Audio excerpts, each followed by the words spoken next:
Hello. Hello, Robin. How are you? So far, it's just me and you. Good evening. Hopefully, you're doing well. Hello to everybody out there in Facebook and YouTube world. So, how has your week been while we're waiting for other people to chime in? Um, Tonight, I think we're going to be pretty busy. Hi there. How are you? Thanks for dropping in. People are trickling in. It's just 8 o'clock, 8:01, and already have a few people in already. So we're just gonna kind of wait and see who all comes in before we get started as usual. Hi, Ann. How are you? And Dorothy Hayes from Florida. Welcome. How are you? I think you're new to our chat. Welcome, welcome, welcome. Where in Florida are you from? I lived in Florida up in Clearwater for a little while. Um, and of course, Ann, you're from Virginia, and Robin's from Maryland. Val, I think you're from Philly. I think I might be wrong. I can't remember everything. But welcome, Dorothy. I'm glad you decided to stop in. Hello, Kristen. How are you? Thanks for stopping in. We're getting a few more people up in here. Okay, yes, you're from Philly. Okay, I remember that. Oh, why have you on here? That are you coming to the expo this month? I think you said you were, but maybe not. Betty Lloyd Vasquez, how are you? You are early tonight. Your bestie called you and told you to turn it on. Who's your bestie? I'm glad she did. And you're from Gainesville, Florida. Okay. So further north than where I was. Yeah. Oh, so you are coming, Val. Yay, yay. I thought you said you were. So I'm glad to hear that. I'm glad to hear that. So um, looking forward to meeting you. So I know it's going to be a few of us there. Hi, Becky. How are you? How are you? We're getting few people in here, so that sounds good. It's moving right along. Um, oh, your friend name is Joyce. Okay. Hi, Marissa. How you doing? I don't know if I've met a Joyce, but evidently she watches. Maybe she doesn't come into the live chat, but I'm glad that she does watch and that she reminded you to come and watch. And if she has come into the chat and I just forgot, I apologize. And if she hasn't come into the chat, I am inviting her to do so. I would like to be able to greet her. But either way it goes, I'm glad that the two of you, that she watches and she asks you to watch too. So glad of that. And Grandin is outside of Gainesville, Florida. Okay. I've not been to Gainesville. I know where it is. It's north. Of course, it was north of Clearwater, where I lived. I lived in Clearwater and Pinellas Park. I was down in Florida for about 3 years, and I lived in that area. You guys are further north, where that storm decides it wants to go to often, and up in that area anyway. It comes down Tampa area and all of that as well, but while I was down there, I was lucky enough to escape all of that. Thank goodness. Glad of that. Um, yeah, Marissa, it is Tuesday. And of course, as you know, it's Shirley's Wind Down Tuesday. And I have my, um, this is Stella Rosa Peach. This is my first time doing the peach. So it tastes pretty good. It has a slight aftertaste, but it is good. I still like it.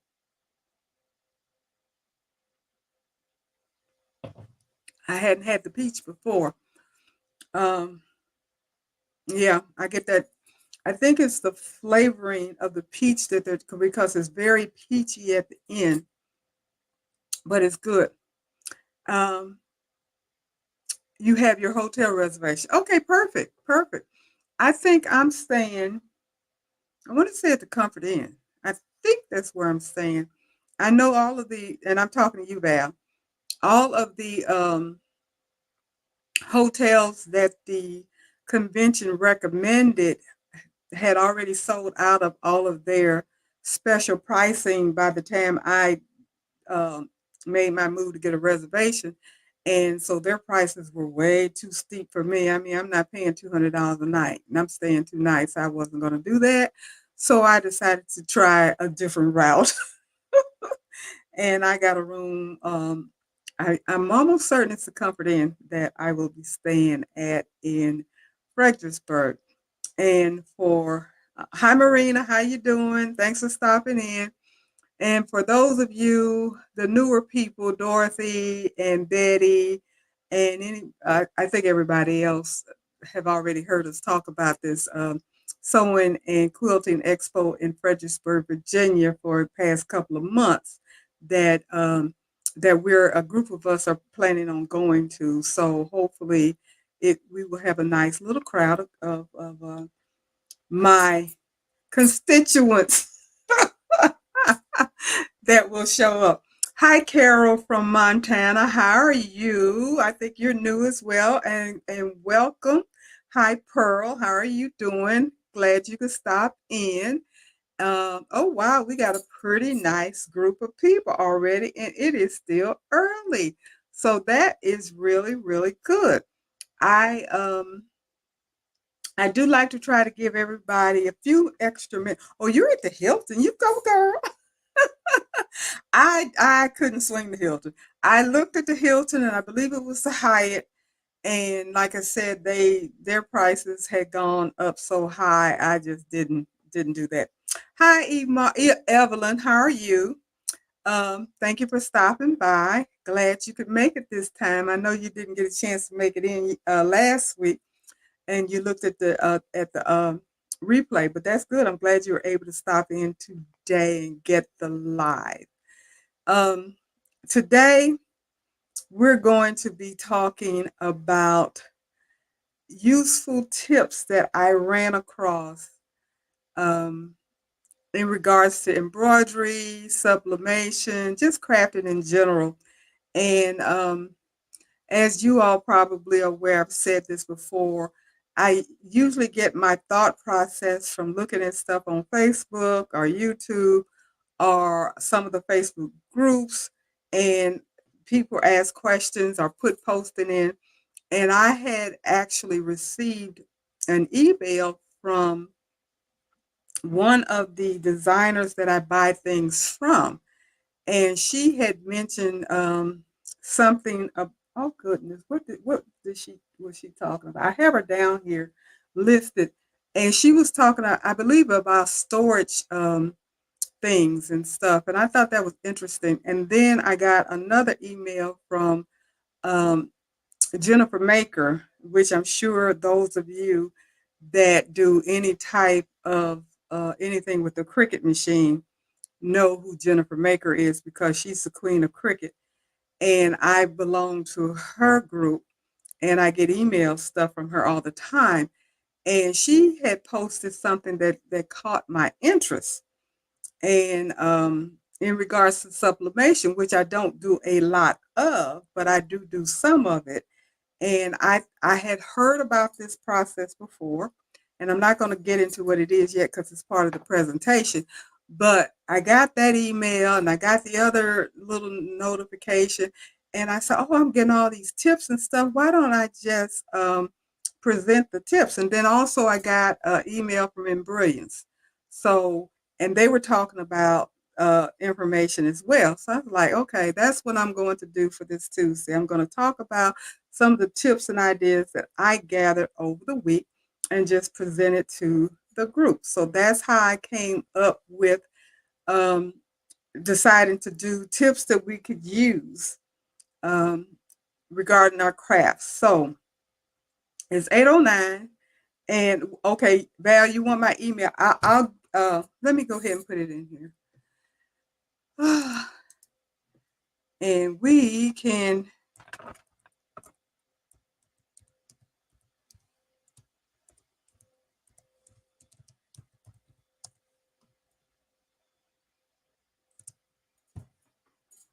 Okay, I just put it in there. So anybody interested in it, that is how you can reach me via email. That is also on my channel page as well. So that's how you guys could reach me. And some of you all, I actually have your home numbers. So if we ever get to that point where we want to exchange numbers and everything, I'm open to that. We can do that in a private situation, so we don't put that kind of information out there for the world to see. But anyway, back to what I was saying about the reason why I came up with this particular topic for tonight. So it is 8:11. I'm going to go ahead and get started with our topic, and then we can move forward. So, you know me, I always do a little slide, but trust me, it's just 2 slides just to introduce it. And so 10 useful tips for embroidery and crafting. We're always learning something new. And that's how I felt when I started getting all of these things coming in, that we are going to learn something new every time. I learn something new almost every day, to be honest about it. There's always something coming through. And then when I look at it or read it or whatever, it's like, oh, okay, this is interesting. This is cool. So these are the 10. And now I know they're very difficult to see. So I'm going to read them all. But these are the 10 list of 10 useful tips. And the first thing that I'm going to talk about is Embrilliance. Um, Embrilliance has an app, a free app that I was not aware of, and it's called Art Stitch. So Embrilliance, Art Stitch, and Art Stash. I don't know if any of you all have heard about that, but that is what I'm going to talk about briefly. Then the next one is how to resublimate mistakes made on a tumbler. Now, I had heard about this a while back, and I know you can kind of remove the ink and resublimate and so forth, but nobody really went over it as well as Jennifer Maker did. So I want to just talk about that for a minute. Also, choosing the best fabric for in the hoop projects. And this came from Little B. What's her name? I'll get to it when we get there.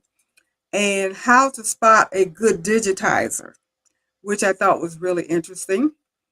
Useful school supplies for embroidering and crafting. Thought that was pretty cool, especially school started back and people buying school supplies and stuff. And the correct way to use a seam ripper. And I have to be honest about it, I didn't know. I've been using it wrong the whole time. I didn't know. Now I do. Okay, and the next one is understanding the different types of fonts.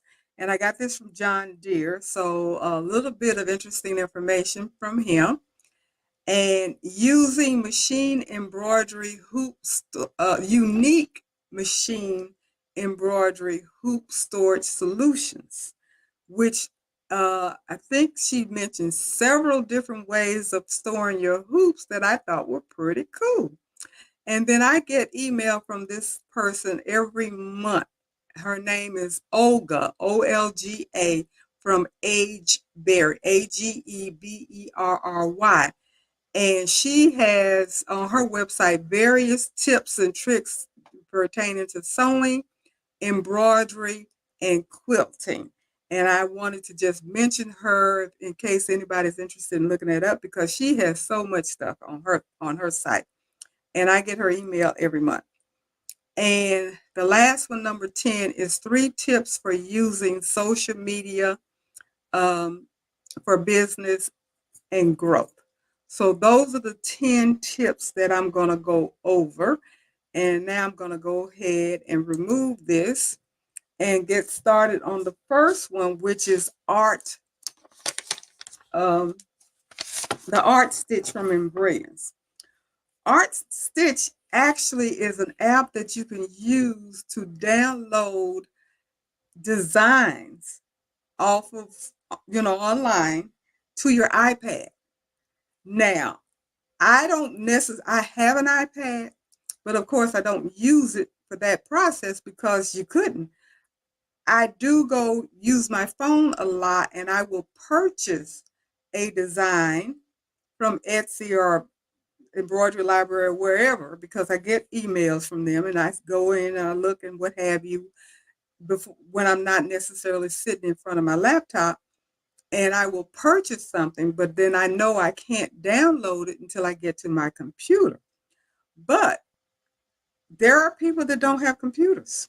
I've heard people say this online in Facebook groups and what have you. I don't have a computer. I can't do this or so forth and so on.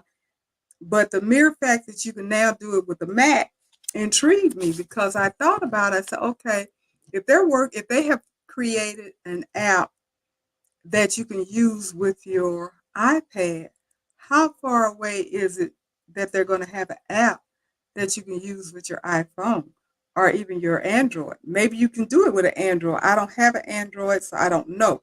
I just know you can't do it on an iPhone. At least I'm not aware that you can.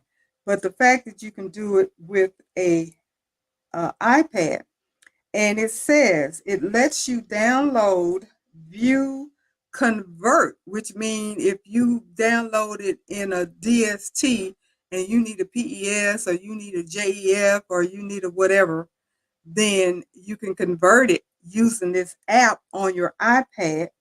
You can email it to your email so you can get it on your computer if that's what you want to do so you can open it.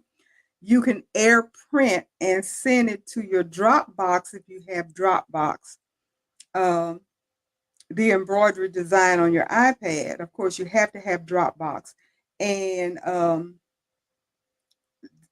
if you have the other one that is called Air Stash, and that is AIR Air Stash, S as in Sam, TASH, Air Stash, then you can download and transfer the designs, then sew them all directly from your iPad without even using your computer.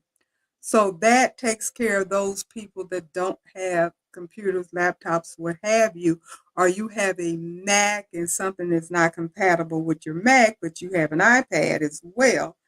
Then if you have Embroidery's Air Stitch, which is free. It's an app that is free that you can get from their site. You have the opportunity to download designs to your iPad. So I just thought that that was really neat and innovative and something that people may be interested in. Um, I don't necessarily, like I said, uh, even thought about using my iPad for the mere fact that I knew I couldn't, but it certainly is an um, alternative for those people that do have iPads.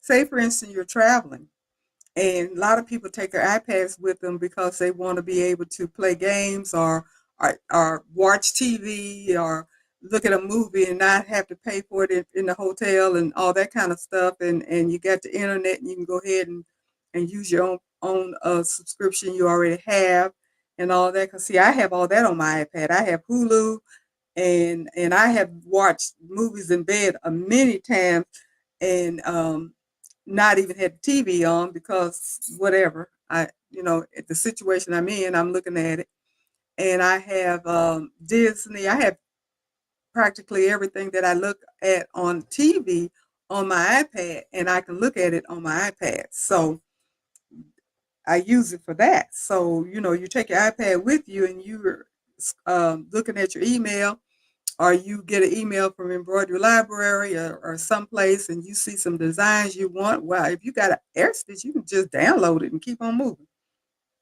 I thought that was pretty cool and pretty interesting. So I wanted to share that information. The other thing that I wanted to share about Embrilliance, because I did go onto their site once they sent me that email, is that they have a sale that is going on through the 8th of this month. A 10% off sale. And I noticed that they've been doing that quite a bit. seems like almost once a month. But they do have their 10% off sales on their software going through the 8th of this month. And I didn't know, I don't think that I knew this, but if you purchase their software from their online store, you have a 90-day, they have a 90-day refund policy.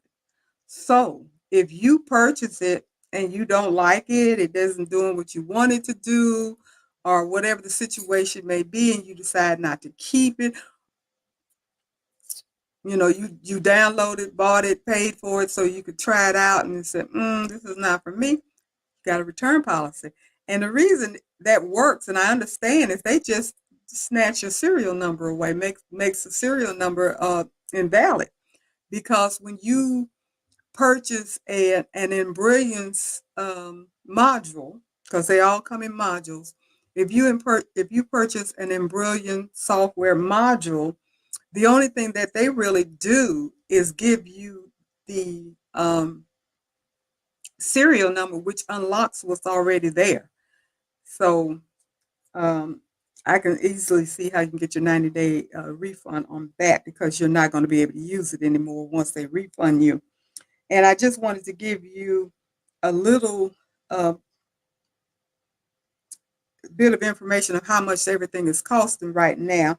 Like Enthusiast, and this is one thing that I did notice, though I have to be honest about it. Now, everything obviously has gone up, because the 10% off prices that they listed on most of the stuff is what I paid for 2 years ago when I started buying my Embroidery product.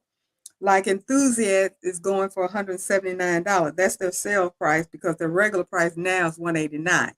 I bought it for $179. So I don't know if I bought it while it was on sale or not, but it's $179. Their Essential, I paid $139, and it's selling for $139, which is their quote unquote 10% off. The Merrily, which is their patch software, which I have, again, $199. That's what I paid for. Thumbnailer, $39.95, same price. Now, the density repair kit, I have to say, is less than what I looked at it the last time, and it was $139 or something like that. It is $128.95, and density repair helps you to get rid of unnecessary stitches and stuff that you may not need, the underlay and all of that, where you can see that it's not digitized correctly, it's not going to sew out as well as it needs to sew out, and that they have you can repair it using that. And if I remember correctly, because I was reading about some of the other features, because I'm very much interested in getting the density repair kit. If you're into Mylar, or you want to have some Mylar design, you can use a density repair kit to, actually, that's not the density repair kit. That was the Merrily. So I'm wrong. The Merrily software allows you to turn your patchwork into Mylar, where you can do the Mylar, where you can. It's very. I don't know exactly what the stitches would be called, but they're open weave more, so you can see the Mylar coming through. You can do that with your Merrily. That's what I was reading. So those are the prices that they're selling their software for at the 10% off. And again, they're not different than the prices that I actually paid. And Betty, you said you paid $179.99 for your, I'm assuming you're saying Enthusiast, and that's not a sale. I agree.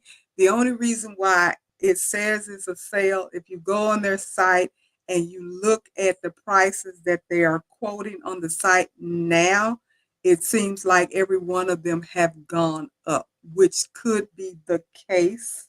And that's the reason why they're saying it's on sale, because it's back to the original price it was when we first bought the stuff. So that's all I can say. I don't know. But anyway, how you doing, Jeanette? How you doing? Who else has come in since and I have to talk about your jacket. uh this way. That's not a new jacket, and I couldn't remember if I had put this jacket up or not. But I don't know if you can see it well enough, but that is one of the designs on our 1055X machine as well. If you go into their category where the steam pump is, they have several steam pump designs, and they have the steam pump butterfly. And that's what that particular design is. I said, I must love, well, I do love butterflies. So that's why I have all the butterflies on my jacket. But thank you that I decided, I said, I don't know if I put this jacket up yet or not. But if not, it's been a minute. So I'm going to stick it up again because I haven't done a new jacket. So that's my information that I got from Embrilliance. But the main thing that I want to point out with Embrilliance as far as a tip was the air stitch and the air stash. I think that was pretty cool. Now, air stash comes from another company called Side Link, SIDELINK, Side Link. But air, and it works with the air stitch. So if you're interested in that. So the second one, if I remember correctly, on the list was the information that I got from Jennifer Maker. Now she said she has a video where she shows you how to resublimate a tumbler where you made a mistake. Now, any of us, I'm assuming, that have sublimated a tumbler, and I know I have screwed it up. I've never done, I've made mistakes with my tumblers, and I have not been able to, what do you do with a messed up tumbler? Either you use it yourself or you pitch it because you can't do anything else with it. You're definitely not going to sell it, and I'm not going to give it to anybody. I know I have several of them that I did upside down. You get in a hurry, you do that, and bam, boom, upside down. Well, I'd be doggone, came out perfect upside down. What you gonna do? I've had them where the seam was too far open, too much of a gap on the seam. And so that, you can't sell it. I was trying to do the biggest headache that I had doing tumblers was last year when I was doing helping my son and his bride with their wedding. And my son wanted me to help him with groom gifts. And I had the bright idea because most of his groomsmen were former military people, as my sons are. And because they have this little group, this cigar bar that they go to, and most of the people there are ex-Marines and Army and air, it's just a whole gamut. They're all military, ex-military. They don't like the word ex. They like former military. And so I decided, I saw online the cute bullet tumblers. It's a tumbler that looks like a bullet, got the gold cap at the top, shaped like the head of a bullet and everything. And being military, who wouldn't like that? Wouldn't that be cute? So I decided that that's what I was going to make for his groomsmen as one of their gifts. And I could not find a template to use for my designs that I wanted. I tried my best to figure out how to get it because it was narrow at the top and then came like it was shaped like a bullet. So it had to narrow at the top and then it came out full at the bottom. And I could not get my design wrapped on there right to save my neck. I tried and I tried and I looked for a template. The people selling the bullets didn't have a template. I looked at stalls. I looked at who else? I looked at Condi. They didn't even sell the bullets. So I'm like, maybe because I know Condi for sure. If you buy tumblers or whatever from them, they send the template for those particular size tumblers. And they didn't sell the bullets, so they didn't have a template. So I could not get my design to fit on there. And I know I messed up so many doggone bullets until I finally decided I wasn't going to do the whole because I saw where it had been done, the entire bullet. And that's why I wanted to do because that looked so cool that the entire bullet was done. But you would have to buy that from somebody that does that. And I didn't want to buy it. I wanted to make mine because I wanted to personalize. I did everybody. I knew everybody's military background and their initials, and I had the dog tag on there, and I had like the Army had their thing with a dog tag, and the Marine with the dog tag, Air Force, so forth and so on. It was really really cute. Had this bright idea. It did turn out cute, but I couldn't do the entire bullet. So the top part that was skinny just turned out being white, and part of the bottom was white, and then the design was in the middle, and it was cute, and everybody really liked it and stuff. But I wasted up so much money on those. I ended up having to buy another 12 pack of bullets because I had messed. I think I had messed up 12. I kept going and going and trying and couldn't get it. Wouldn't it have been wonderful if I had been able to get that ink off of that and redo it? It would have been absolutely perfect. Now, Marina, you say you have a supplementary graveyard of tumblers. I know that's right. I when I moved, I just threw them away. I had kept them with the thought process that I was going to figure out how to get the ink off of it because I knew you could, but I just didn't want to be bothered with it. But what do you do? She does have a video, so if anybody wants to see the video and everything, it's Jennifer Maker. And she does it with the heat. She does it two way.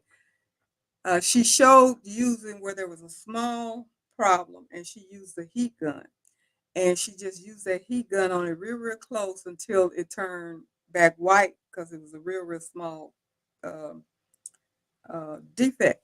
The only issue I had with that, she didn't tell you how do you resupplement that. That didn't make sense to me because you can't. I don't know how to fix it if you just got a spot like that you cleared up and made it white. How are you going to supplement that spot without messing up the rest of the tumbler? So that part didn't make sense to me. But what she did do, she put the tumbler in the oven at 385 degrees. She had a sublimation oven, 385 degrees, and she put it in there and she turned it every 15 minutes and until it got as light as it would get. And she said it took anywhere from an hour up to 4 hours to get it. Then the trick to all of that, you lighten it up as light as it possibly would go. Now, the tumbler that she actually did the tutorial on got almost completely white except for some of the writing that was dark. It lightened, but it didn't clear completely away. However, she did say that you must cover it with a dark design. It has to be a dark design, like black, dark red, green, anything that's dark, then you can cover over it. So if you want to look at her video, is Jennifer Maker. And like I said, any of us that are familiar with cricket, we should be familiar with her because she's the cricket queen.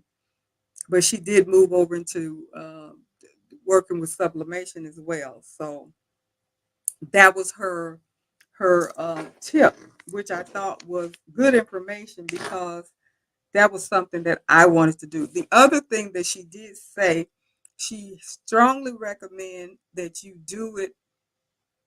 outside because when you know how that fume you smell when you're sublimating, she said it is way worse when you're trying to take the ink off.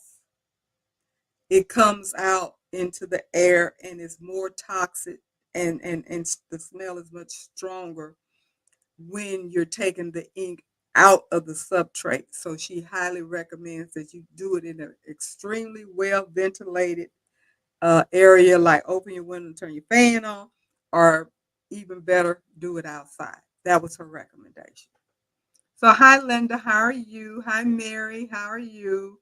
And Marina, you said I actually spray paint mine white and then redo the tumbler using the Dawn Power Wash technique. I'm not familiar with that. That okay. I I have a question. If you spray paint it white,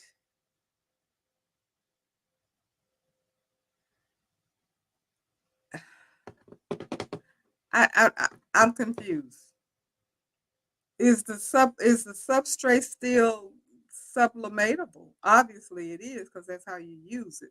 And I don't know what the Dawn Power Wash technique is, but we need to talk so I can present that because I'm not familiar with that, and that's cool. That okay. That's interesting.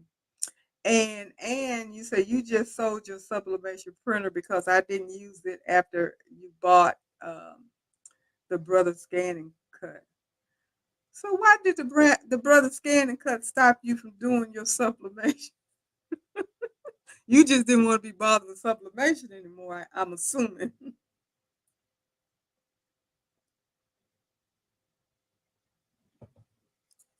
I don't sublimate as much as I did when I first got my printer. When I first got my printer, I sublimated a lot of shirts and but I and everybody else got tired of the polyester white shirts. They were cute. I wanted to do the all over, but I didn't take the time to learn how to do that, and I just didn't move forward with trying to do anything else. I do have a tumbler press. I do have a heat press. I invested in these machines. I'm not going to get rid of it because um, every once in a while I use it. Matter of fact, I just did some shirts last week, so I don't use it as much as I used to, but I do use it. Marina, you don't supplement again. You just do a different technique to reuse the tumbler. Okay, now that makes sense to me because I was like, I didn't think you could do that. Okay, well, that makes sense because you're not throwing away that $10 tumbler that you just bought. So that makes sense. But yeah. Hi, Margot. Glad you came back. Thank you. We're just talking about these little tips here. And and you say you make t-shirts. So you don't supplement, you just do the t-shirts. That's okay. So now the next one, let me see what is the next one after that. Let me see what was the next one. Choosing the best fabric for the In the Hoop project. Now, this particular information came from Designs by Little B. And she does a lot of the mini composition books. They're so cute. Oh my goodness. I just don't know what you would do with all of those unless you make them and sell. That's the only thing that I could think of because I don't know enough people to give all those little things to. So you have to make them and sell them or give them away to a bunch of people for gifts. But they are cute. She has such beautiful designs for her mini compositions and for her key fobs. So I get stuff from her.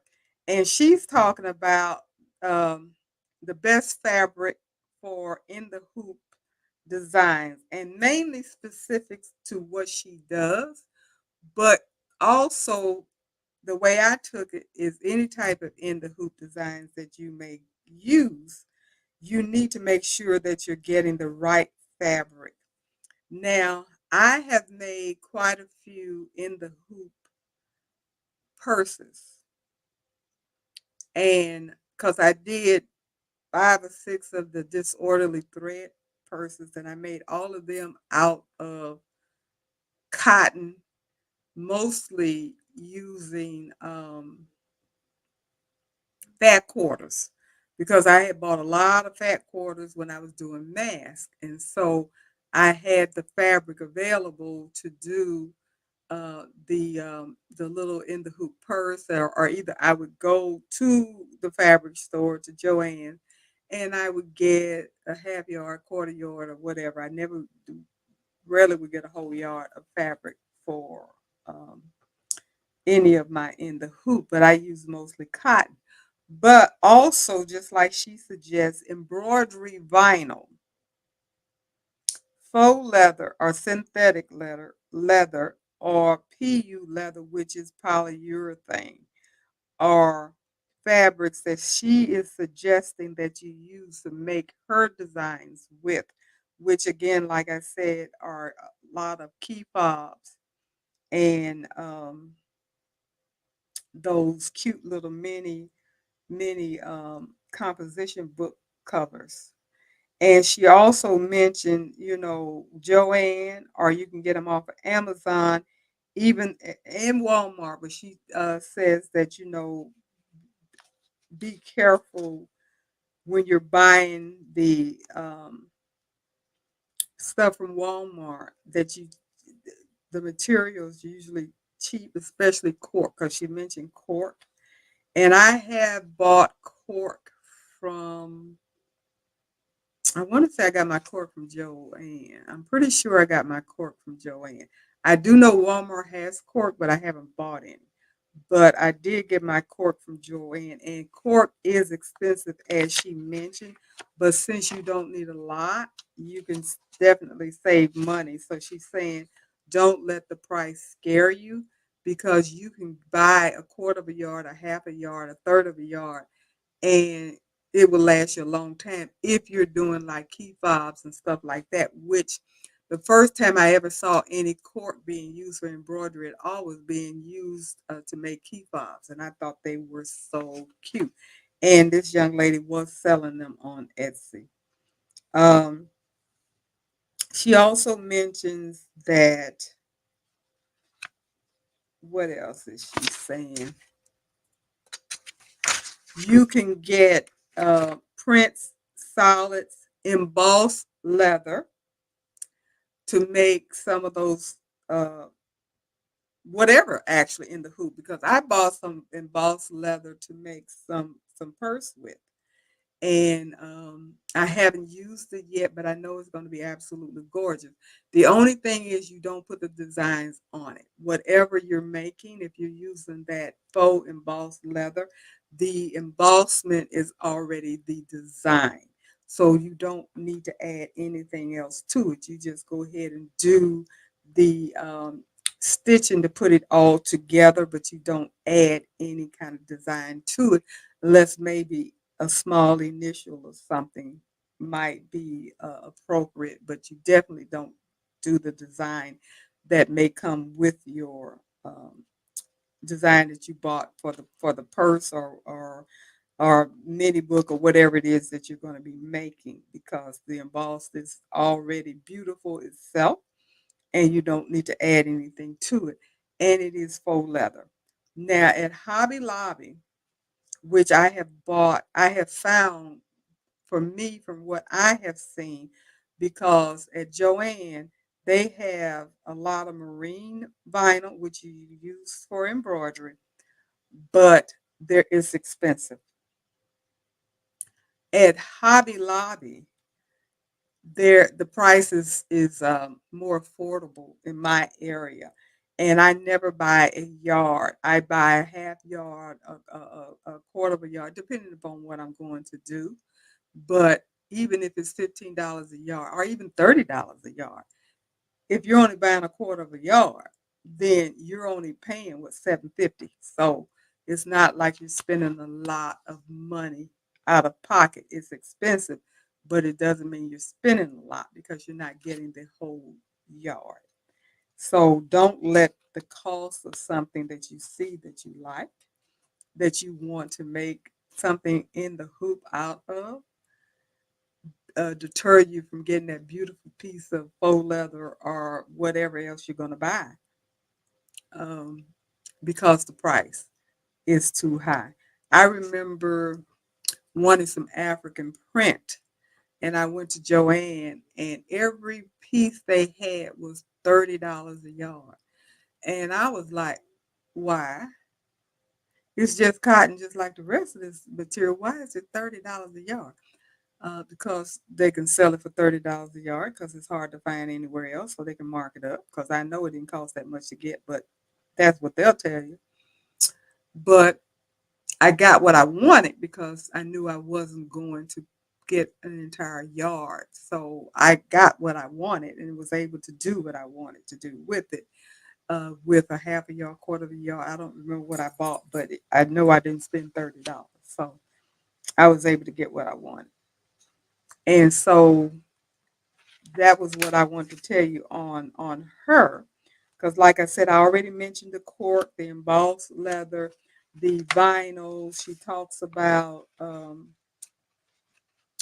the clear vinyl is also something like if you're doing name tag things and you're using clear vinyl, or you're doing those little candy things where they have the cute little designs and you can see the candy inside and you need the clear vinyl. All of those things you can get like at a Joann's or some other fabric shop, which I don't know what else exists unless you go into your sewing back or something, and the stuff there is really high. And they don't sell. So they're mostly selling the cotton material because mostly quilting, because I know that's what mine is. I can't, I can just get cotton um, material from them, or Basti, Bastic, whatever that is. Um, it's still cotton.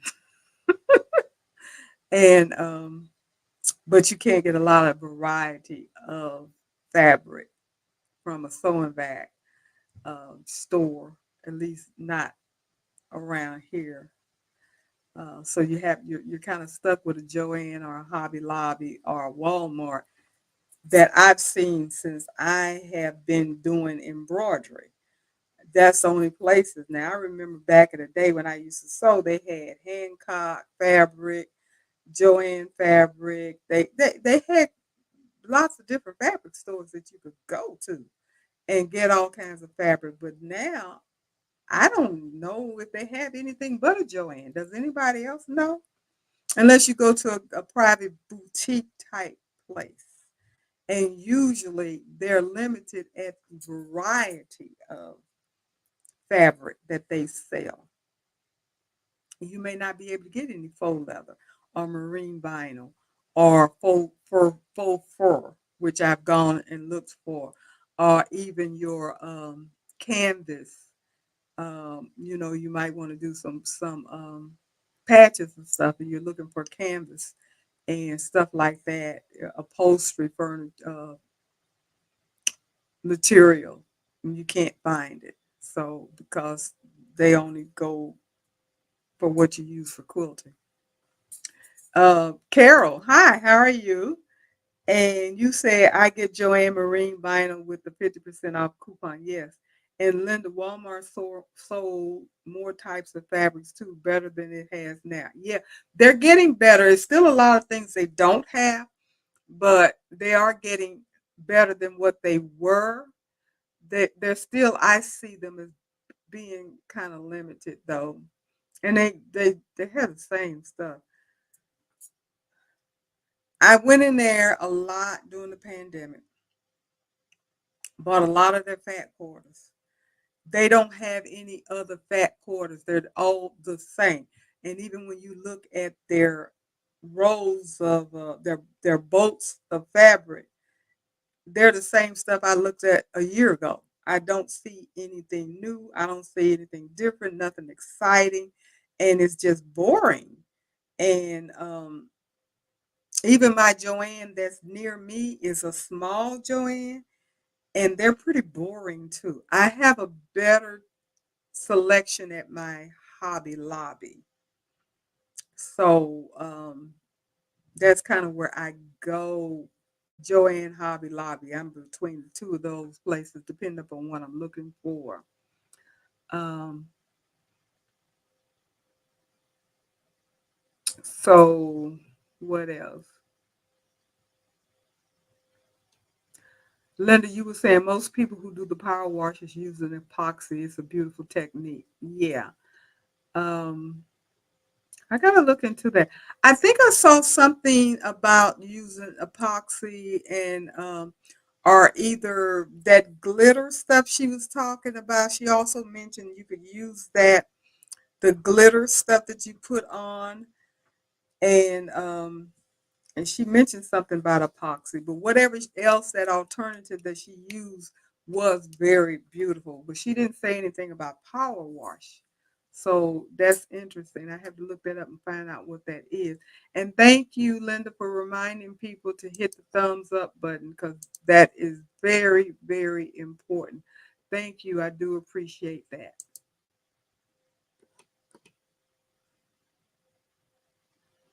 Oh, thank you, Marina. I'm glad you sent me the video. Thank you. And Linda, you said it's crystalac. Crystalac. Okay, that might be what she mentioned. Something crystal, I think is what she mentioned. Yeah, that's it was very, very pretty. But see, I didn't know about none of that stuff before I threw it away. Plus the fact I don't know who would want a crystal bullet. Some woman, my daughter-in-law um shoots, so she may appreciate that. She may appreciate that, but I don't know who I would have done those bullet tumblers for. Uh, what else? And you said you do your t-shirts with the HTV vinyl. I hadn't gotten into HTV that much. Okay, so now we went over that, and let it see. The next one is how do you spot a good digitizer, which I thought was extremely important and interesting because this person, which is Little B, designed by Little B again, she talked about this as well, and I know that I remember talking about having issues with occasionally, not every time, but occasionally having bought designs off of Etsy and they were a hot mess. I know for a fact I bought at least one design off of Etsy back when I was in Florida. I was trying to get my school mascot and I looked on Etsy and lo and behold, it popped up and I said, oh, good. I should have known it was an issue. It was $3.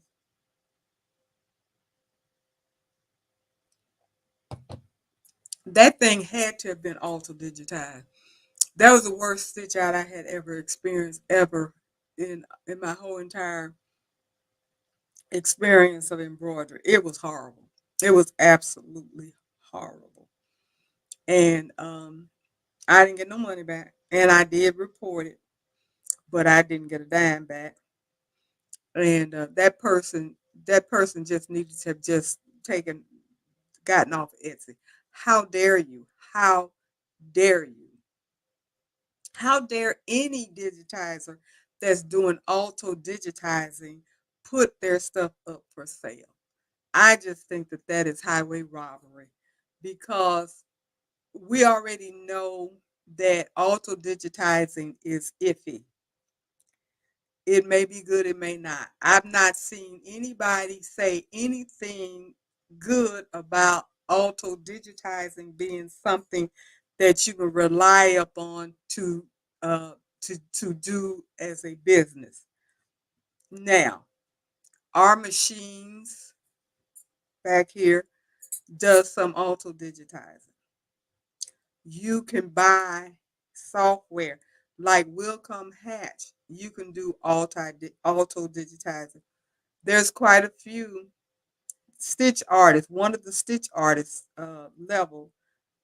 I don't know if it's one or two, but one of them allows auto. Well, can you can do auto digitizing, but it's not for selling. It should not be for selling. And if you auto digitize something for yourself, then you're going to stitch that out to see how well that digitizing is it going to be good enough to put on your project or whatever. But to sell it online to somebody is a mess. That mm, that's terrible. That really makes me mad. But anyway, she goes on to say that she has seen folks on Facebook groups asking about designs they bought that didn't come out like they expected and was wondering how to tell before spending their money if a digitizer is good. And digitizing software is more accessible than ever, and it can be hard to tell who is really skilled or is this their first time even doing any plotting um, and their first point. Like they had just done it yesterday. So she advised people to start shopping free or cheap if you're trying out a new digitizer and to see if they have a free sample available. That way you're not losing any money. Or if they're having a big sale and you can spare a buck or two to grab something and then you can try it and see if you like their style or don't care to spend any more money with them. And she goes on to say that she has a vault of free designs available where you can check her out. And but anyway, she was saying that one of the ways, especially if you're looking at appliques, is look at the width of the satin stitch because you have to make sure that the satin stitch is going to be wide enough. She said anything that's smaller than 3 millimeters probably is not going to cover anything and it's not going to work and you've wasted your money. She also says that look at the age of the website and the amount of designs they have in their library. That can give you clues of the quality. And of course, this isn't cut and dry, but it is something that you can look into and to use as a judgment. Um,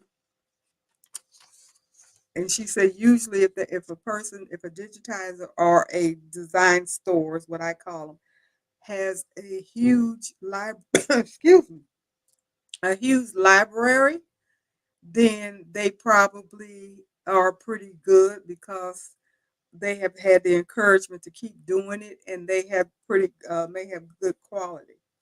Now I want to add, because we brought this up before, you can sometimes be fooled because it was mentioned look at their ratings, which I do, but the ratings aren't always accurate and you can have people that can do false ratings.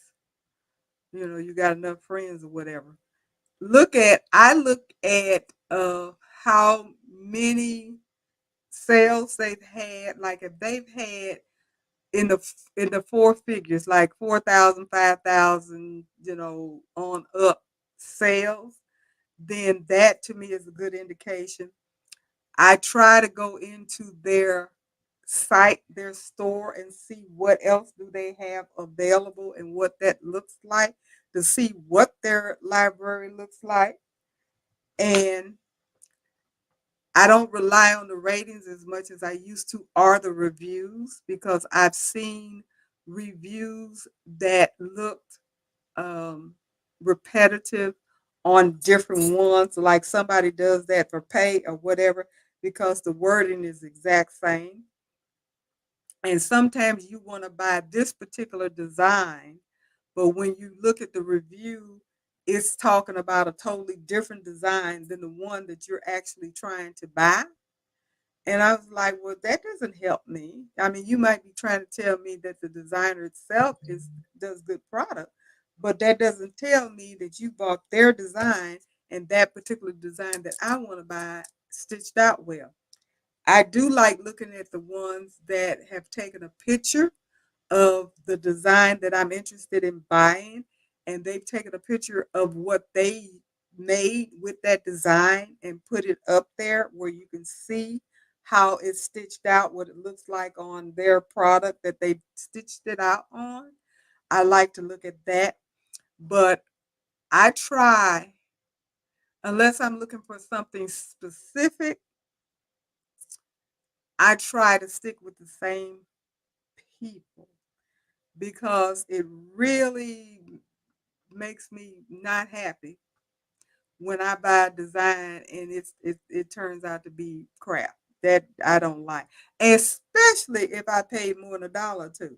Because I've seen people selling them $4, $5, $6, and then you got an issue with it. The other thing that may or may not be a sign if they don't have a color chart with their design. They just sell the design. No instruction, no color chart, no thread count, nothing. Just bam, here's the design. Uh-uh. Uh-uh. But you don't know it until you buy it. That's the problem. You don't know it until you get it. And then you just, because I've had, I don't want to say arguments, but I've had discussions with designers that I have bought products from that didn't have a color chart. And I needed that specific chart because the design, you have to have the colors, the right color in the right order in order for it to stitch out correctly and to get the look that you're trying to get. And where's your color chart? Why don't you have a color chart? You're a digitizer. Why don't you have a color chart to go with your stuff? If you don't, did you auto digitize this? What's the issue? It should have come with your stuff. Every reputable, quote unquote, reputable designer that I purchased from, Stitchtopia, Embroidery Library, Urban Thread, Disorderly Thread, uh, designed by Lil B. All these people, um, they have color charts, they have instructions, they have everything that you need to do the job and do it correctly. Now, if you want to change the colors and all that kind of stuff, that's up to you. But at least you get the color chart, you get the instruction, all of that. If it's a applique, they map all of that stuff out. Whatever it is, they give you that information. That's what you're paying for if they're good designers. So that really bothers me when I don't get it. So, Christian, you say, I no longer buy designs that don't include usage terms. Um,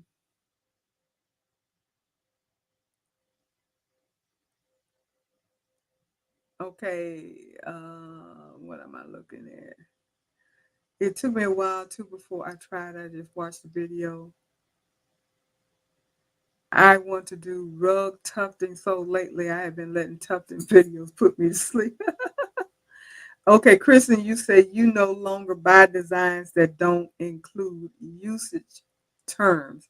Yeah, that makes sense because you know that they have a legitimate business and that they're turning this out and they're telling you you can use it for personal use, you can use it for sales up to a certain amount, and so forth and so on, which um, gives you some idea that they themselves are a legitimate business and they've been doing what they're doing for a while and they're set up as a legitimate business.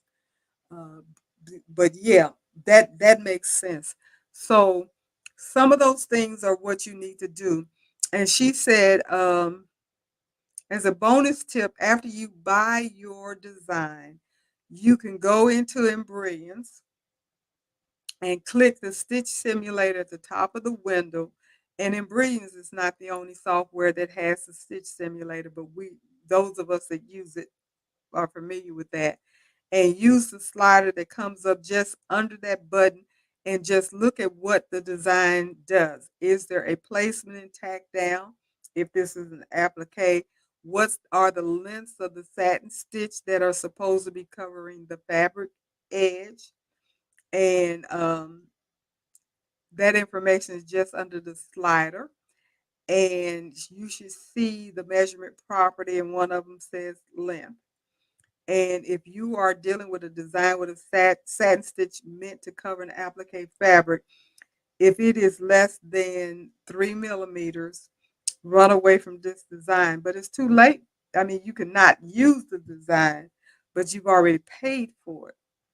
So that's just one way of telling whether or not it's going to stitch out well before you stitch it out. Again, everybody doesn't do it because I don't do it every time. But if you're buying a design from a designer that you're not familiar with their work, it is advisable that you do a sample stitch out before you actually put it on your garment that you bought it to put it on. And I do that not every time, but I do. Now, I don't know if I get the right result that I would normally get because I don't always stitch it on fabric. I will use stabilizer or felt because I don't want to mess up material, waste material to see. Sometimes because I do have some cheap white fabric here, I'll just cut something out and put some stabilizer and put it under and stitch it out. But a lot of times I'll just put some stabilizer on and stitch it out. And the reason I started doing that is because when I had another embroidery machine, multi-needle embroidery machine, and the technician came out to see what the heck was wrong with my machine, he told me to put two pieces of stabilizer, two pieces of stabilizer, give it to him for him to test it out, and he stitched everything out and everything, and it looked good.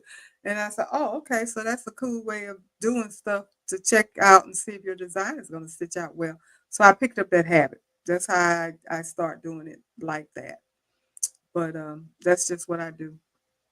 So, and you say you only buy from reputable companies, and that makes sense, especially if you're not looking for particular things. Now, when I was doing masks, I have to be honest, a lot of the masks that I was doing, people were asking for things that specific designs of certain things.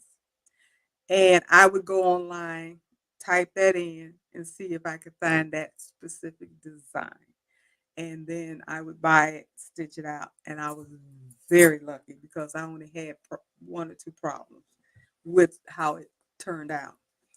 And um, and that's kind of how I got into, you know, falling in love with Etsy per se, because you can go on Etsy and find anything you want. It's kind of where I was coming from. But as I got more involved in embroidery and knowing more of what I was doing and doing stuff outside of masks, I realized that everything you get from Etsy is not good. So you got to be careful. So buying from reputable companies is definitely what I recommend and suggest because it saves you a lot of headache. And if you have a problem with their particular design, they will replace it. I know I had an issue with a design stitching out, and I was told it was the digitizer, not the machine. So I got in touch with the digitizer and told them this didn't stitch out right, showed them the picture and stuff, and they were saying, "Well, we tested it and did," but they replaced it. Come to find out, as time went on, it was the machine, not the digitizer. But I didn't know that at the time. I trusted what I was told by the technician until I found out that that was just smoke that was they were just blowing. So, but I didn't know at the time. So, Evelyn, you said I got a design that had like 30 thread changes, the same green like 5 times, one leaf now, later another leaf. Yeah, somebody didn't know what they were doing. And that was kind of mentioned as well how the colors they're not doing the colors right because they don't know how, they don't know what they're doing. Um, and I'm going, okay, you're getting ready to go. and you can't stay up long. Long arm embroidery, mostly gardening candy now, and I know you're tired. So good night, and I know you always have to leave early, and appreciate you stopping by. Take care. Yeah. So that is on that one. So I think the next one is John Deere. No, useful school supplies in it for embroidery. I thought this was really cool because yeah, which makes a lot of sense. Useful school supplies. That purple glue stick. If you don't have spray adhesive, some of us, I don't always do it, but some people do, like to spray adhese their applique down. I risk it. I just put it down and hope it don't shift. But anyway, the purple stick glue works well. And for quilting, they mentioned the liquid glue can be used, like Elmer's liquid glue, can be used for basting the quilt binding because it's water soluble and it's going to wash out and it's not harmful to sewing or embroidery. Now, I I think I have used some glue. School, I'm pretty sure I have. Because I think I saw this somewhere else and I tried it. I haven't done it in a long time. But when I first started, I think I saw this somewhere else and I did use the stick glue. But that's a good idea because it's cheap. It's a lot cheaper than your spray adhesive. We know that stuff is not cheap. That that 505 can cost you $20. It was like, what? Come on. What? 19. Come on now. For a can of spray, even though it lasts a long time, because I've only bought it one time. I haven't, but I take that back. I have two different kinds of spray, or three. So I haven't always used just that one can because I bought stuff according to what people said to buy. But I found out most people use 505 or a lot of people use 505. So I kind of stuck with the 505. But it's not cheap. So if you can get away with some glue, or even if you use that what is it, heat bond. If you do a lot of applique, it gets to be expensive. I don't do a lot of applique, so I haven't had to buy a lot of heat and bond. But if you do a lot of applique, heat and bond is not cheap either. Glue is cheap.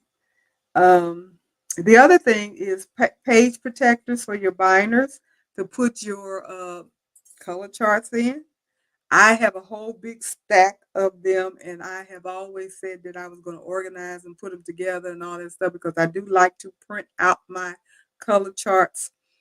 And so when I go back to do this design again, I already have it. I don't have to figure it out, print it out again, all that kind of stuff.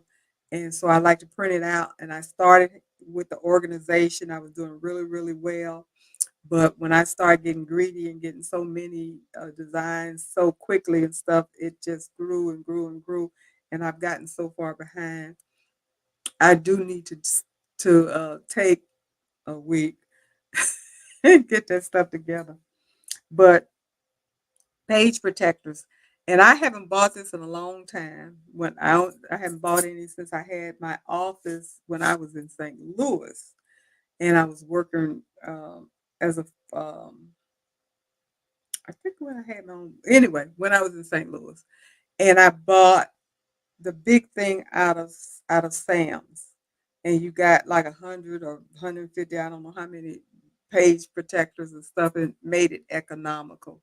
I don't know what they cost now, but if that's something you're going to do and you have a lot of designs like I do, I would recommend you go to a big box store and see if you can get it out of there and get a bulk of them at a lower price than you would if you go to um, like Walmart, or I don't even know if they have Office Max and What's the other place? Office Snacks and what was the other place? Well, they still have Staples. I know I've seen Staples, but those kinds of stores, those things are expensive at those office supply stores. I guess is the best way to put it. What else? The pencil grips for putting on your screws. For those of you that still use the plastic two-part hoops that come with your machine and you have to screw it on and all of that kind of stuff.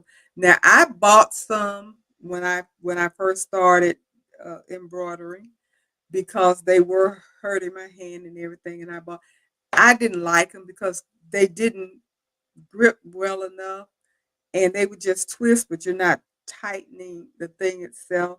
So I personally did not like the grips that I bought, but a lot of people have recommended that. So pencil grips for screwing the hoops tight is something that you might be interested in doing. That's another school supply. And then permanent markers that people use to put names in kids' clothing and so forth and so on. You can use that for covering, like if your bobbin thread comes through, and especially if it's black, and you kind of cover that up. Or they have fabric markers, which I bought some fabric markers from off of Amazon. I didn't pay a lot for it. I don't remember what I paid. $20 or less, I'm assuming. I'm pretty sure it was $20 or less. And I bought a whole thing of markers, different colors and stuff to and it works kind of good. It works kind of good. I was not disappointed with my purchase, but then like if you're dealing with something that's just black, then a Sharpie basically is what they're saying, permanent marker, Sharpie works well. And if you buy it in bulk, it's not that expensive. And when I say bulk, you can go to Walmart and get a bunch of them for, I don't know, $5, $6, I guess. I don't remember what I paid. It's been a minute, but who knows? Um, so the next one is correct way to use a seam ripper. Now I have to tell you, I laughed at myself when I read this because I did not know. And I've been using this seam ripper all my life, even when I was sewing 1,000 years ago. And I never knew how to use the seam ripper. And as I was reading this article, they said even the picture that the people put to advertise their seam ripper is incorrect. Now, how many of you know, because I just admitted I didn't, that the little red ball on the seam ripper goes down onto the fabric and you cut that way? It seems weird to me, but that's how you do it. And I did not know that. So hopefully that's understandable what I'm saying, because I've always had my little red ball up with the pointed cutting edge um, going down towards the fabric, and you're cutting the thread on top. But it's the reverse. Did you all know that? Because I didn't. Please tell me I'm not the only one that didn't know that. So I definitely had to put that down as a tip because I promise you, I was not aware of that. I was not aware of that. Hey, Leslie, how are you? So you say you got 250 clear sheet protection from okay. That see, I got a bunch of them. I didn't know how many I had gotten, and I didn't remember how much I paid for it. But I knew that I had gotten a whole bunch of them because they were slipping and sliding everywhere. Um, if you aren't careful, and I definitely didn't remember how much they cost. But $5 for under $5, girl, that's a steal.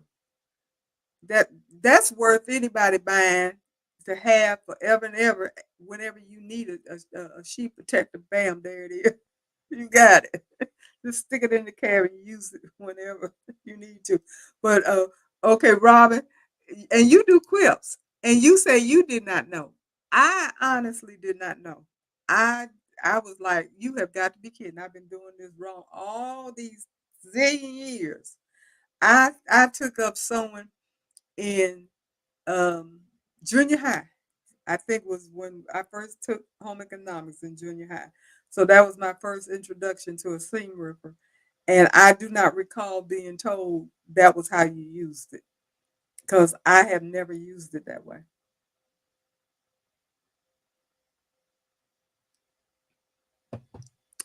It makes sense because it keeps you from, and I don't know how many of you, if you like me, have accidentally ripped whatever it is that I was trying to get the thread out and rip the darn thing. And that's supposed to keep you from making that mistake. So that's news you can use. And like I say, you learn something new all the time. I use it the way my mother always did. See, that's how, that's how we learn. Somebody else showed us, and that's what we did. Okay, so the next one is the fonts, John Deere. Now, dear old John Deere.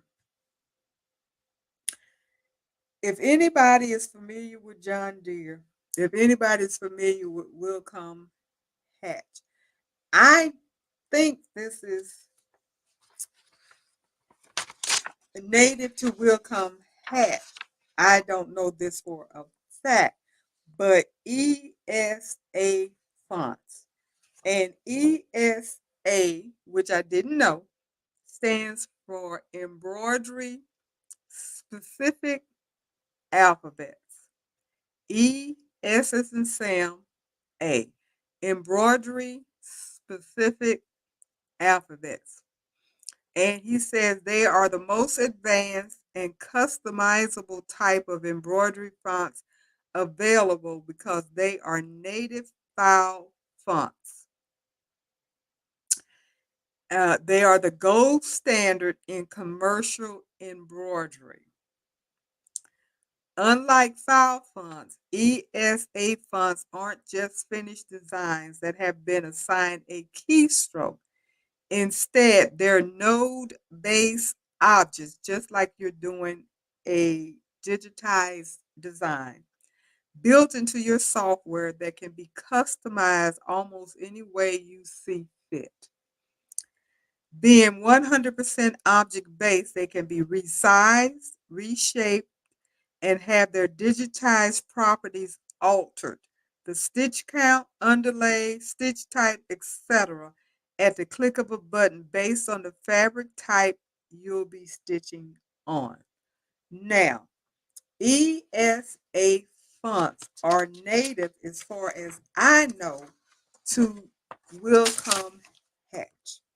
I don't know if you get ESA fonts anywhere else. I do have Wilcom Hatch, but I don't use it. But after reading this article, I am going to have to, if nothing else, use my ESA fonts that are affiliated with Wilcom Hatch with other things that I do, because I know in Embrilliance has BX fonts and True Type fonts. Now you can import other fonts. I'm not sure if you can import an ESA font. I have to try that and see. But I do know you cannot manipulate the size of your BXA fonts in Embrilliance beyond a certain point. You can size it a little bit. Even on our machines, I don't think you can on our machines, because I think I've tried several times to do. You cannot resize the fonts on our machine. But in Embrilliance, you can, to a degree. You cannot change the shape of it, though. You can just make it larger and to a degree, and it's very um, limited, very limited. Because I have done that. I have resized my font, but not the way that they're saying that you can do it with your ESA fonts. And it says fonts that join the closest point means that the font will not generate trims between each letter when running on the machine. And I definitely hate that. I hate those trims in between the fonts where you have to go in and cut that jump stitch. And this is very important from a production standpoint because it saves you a ton of time. So he gives an example that if you have a stitch count of a design that, for example, if you have a few text lines consisting of 50 letters and 10 words have a 50 letters and 10 words, which have a stitch count of 5,000, and the machine is running at 500 stitches per minute. You would assume the design would take you 10 minutes to run. But if that design has a trim at every letter, you need to add an additional 6,000 stitches, 50 times 120 stitches of runtime. That 5,000 stitch design has a runtime of 11,000 stitches, which is a whopping 22 minutes of runtime compared to the original 10 minutes. And that makes a whole lot of sense. So basically, what he's saying is ESA fonts save time in production, especially if you have a business and time is money. And the more you can do quicker, the easier it is for you to get that product off and another one on. And that saves you time and money. If I can do a batch in half the time, you know how much more money I'm going to make or how much time I'm saving to do something else that I want to do. So time is money. And so he talks about the ESA fonts and he says, use the fabric assist with ESA fonts for the best possible results of any type of fabric. And again, if I'm not mistaken, the ESA font is native to Wilcom Hatch. I don't know if it's available with any of the software. Now I know he talks about ESA fonts all the time, and that's embroidery specific alphabets. That he even goes on to say that, which is true, you can change the shape of a letter. You can adjust it to appear however you want it to do. You can curl up the Q at the end. You can, make the end look different. You can do anything, and it's really easy because it has the nodes just like you do when you are manipulating something that is digitized. So just keep that in mind if anybody's interested. They do have, of course, 30-day free trial with Wilcom Hatch, so you can check it out and all that stuff if you're interested in it. The other thing that he talks about is the BX file, which is my favorite because I have Embrilliance. And when I first started embroidery, I bought a package of fonts, and I guess they're true type fonts. I do know they're the ones that you put in one by one by one, which I did not know. I didn't know the difference. I did it. I still have them. They're beautiful fonts. I haven't used them in 1,000 years because I just don't think about them anymore because I am so into BX fonts. I will not buy fonts now that are not BX because anybody that has Embrilliance know that you just type it in and bam, there it is. You don't have to bring the font in one by one by one. If you pick the font that you want, well, actually, the way I do it, I type in what phrase that I want or whatever it is that I'm trying to do. If I'm doing a monogram or a phrase or whatever, I type it in. And then I go in and look for what font I want it to be. But the word is there. I don't have to bring in the A, bring in the C, bring in the T. I don't have to do any of that you have to do with regular true type fonts. And that to me is the benefit of the BX font, and that is native to Embroidery. So I guess that's nothing different than ESA being native to Wilcom Hatch. So if you have Embroidery, then you have the opportunity to use BX fonts.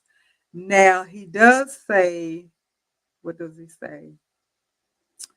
It's a potential for the BX font to be poorly digitized because any digitizer has access to the BX font. I forgot what they call it, Express or something. Embroidery sells it. No, it's not for sale. It's free. It's one of their free. It's a free app because I was looking at the free app and they had two. One was the Art Stitch and the other one was the BX. Where is that?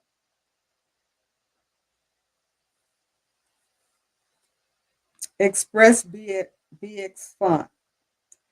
It's called Express BX font app and then the Air Stitch. So those are two free apps that you get from Embroidery, and you can use that.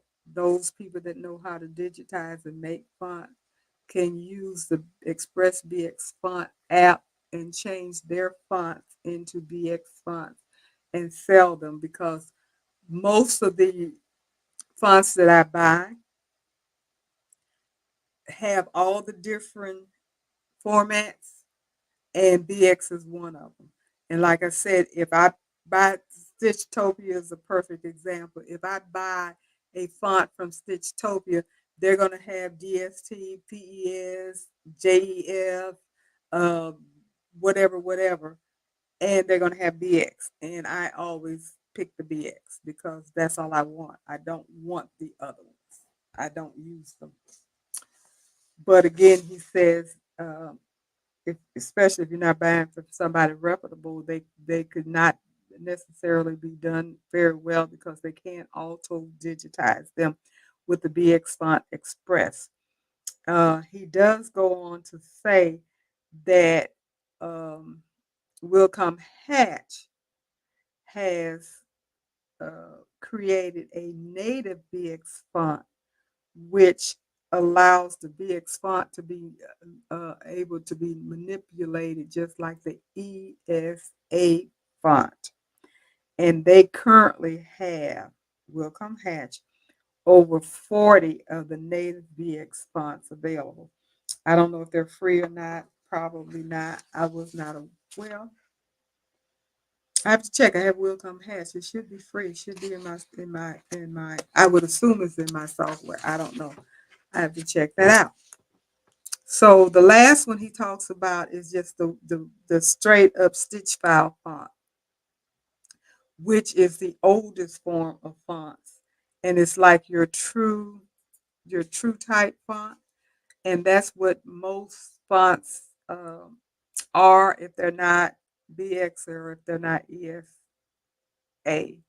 He says the stitched file fonts have been digitized at a specific size and specific setting, which mean that they will run best at the size they were created. The more the file letters are resized or edited, the more they lose their quality as their finished embroidered designs. Although some of these fonts can be beautiful, the real downsides of using stitch file fonts is that they are not keyboard based. And of course, we already talked about what that means. So therefore, it's a very tedious process and a big factor in why lettering is rarely done this way anymore. And those are the different fonts that he talks about. Um, True Type fonts is short for, no, TTF is short for True Type fonts, and they are installed in every embroidery software and automatically converted to embroidery designs when used. It's kind of like your software auto digitizing lettering files. And the benefits of these fonts is the sheer number of them available. But the issue with these is that the quality is a real hit and miss scenario. So those are the different fonts available. Did not know what an ESA font was. I knew what the rest of them was.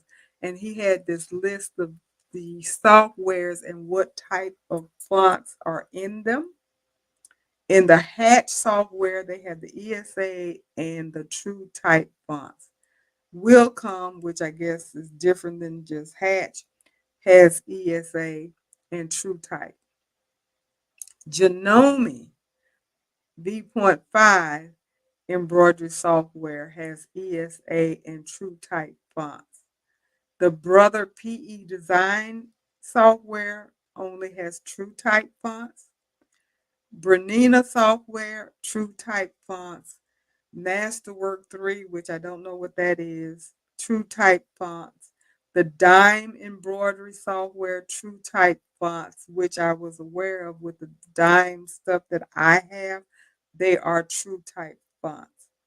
Um, Premier Plus embroidery, True Type. Embird embroidery software, True Type. And in Brilliant software, the BX font and the True Type font. So as he said, every software has True Type, and only about what four of the software mentioned have other fonts other than the True Type. Well, as well as the True Type. So those are fonts. ESA fonts sound very intriguing to me. I have to look those up in my software to see if I can start using them, especially if I can manipulate them, because he said you can make them as big as you want to.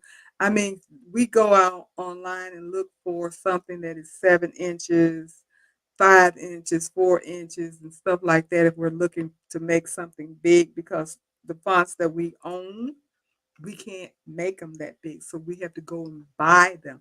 But just look, if you had the ESA fonts, according to what John Deere said, you can make it any size you want to make it. You can even make them mini if you want to. You can make them big, you can make them little. Instead of having to buy separate fonts that are little, separate fonts that are big, and having to pay for each different size font. Sometimes you can buy software that will sell you multiple sizes, but oftentimes they don't. You have to buy each different size. Interesting. Um, the storage. This one I thought was super cute. Unique machine embroidery hoop storage solutions. And this came from So Inspired by Bonnie. And she talked about using a 1 inch by 9 inch strip of marine vinyl and then adding a snap to each end. And the two top snaps loop around a shower curtain hanger, while the other two snaps from the bottom up to wrap around a hoop. So basically, you are sliding your hoop inside of the little hoop that you made, and you're hooking it up on a rod that you have shower curtain rings on it. And so it's like a rod that you can hang up somewhere and then hang up your hoops. And then all you got to go in there is, when you need a hoop, unsnap it, use it, put it back, snap it up. If that's not saving space, if you have somewhere where you can hang a rod and just hang up your hoops, especially if you have a lot of hoops, I thought that was so cool. Um, I printed this out in black and white to save ink. You see, I don't know if you can see it well enough to get a good feel for what it looks like.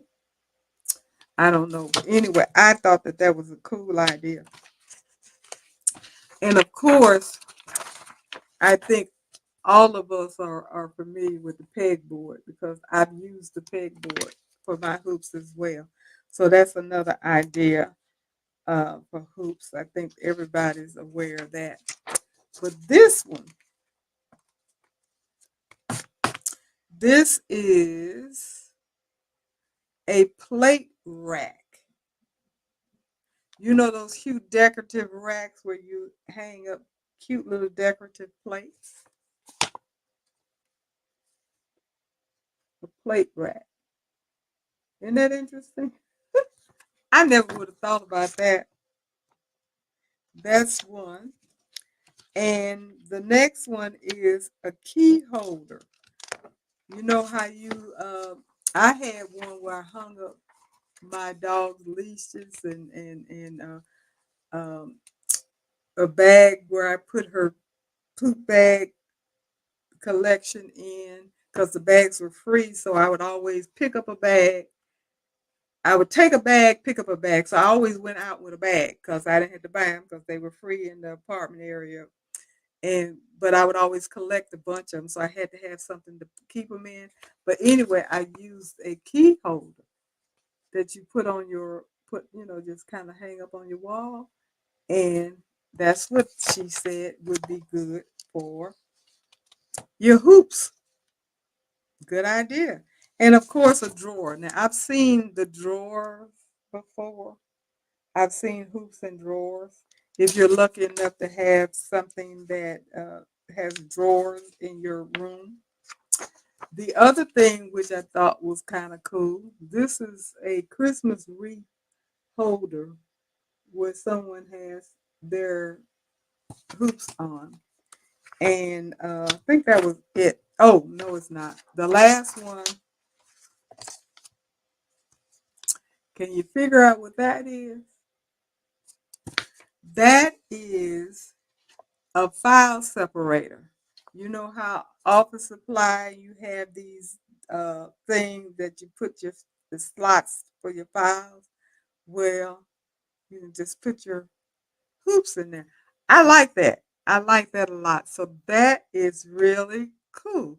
So I thought those were some really cool ideas for putting up your hoops because that is always to me a um, a challenge.